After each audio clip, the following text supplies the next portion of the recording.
In this video, I'm going to show you how to get legendary egg in Grow a Garden in Roblox.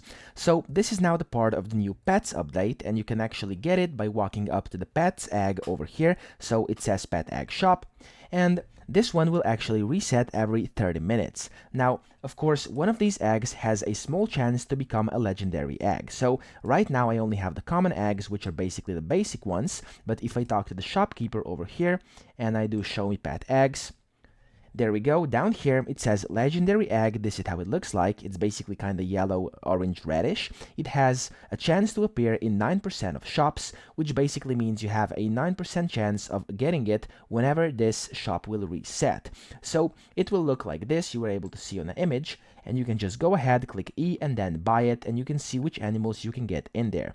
I'm not sure how much it costs because I haven't gotten it yet, so if you do know, please let me know in the comments down below so we can, of course, all know what to expect. And then, if you want to basically speed the process up, of course, you can refresh eggs for 90 Robux in case you want to spend Robux to actually be able to get it, but otherwise, just keep on checking every half an hour. So, that's pretty much it. I hope this video helped you out. If it did, please subscribe to the channel and help me out as well.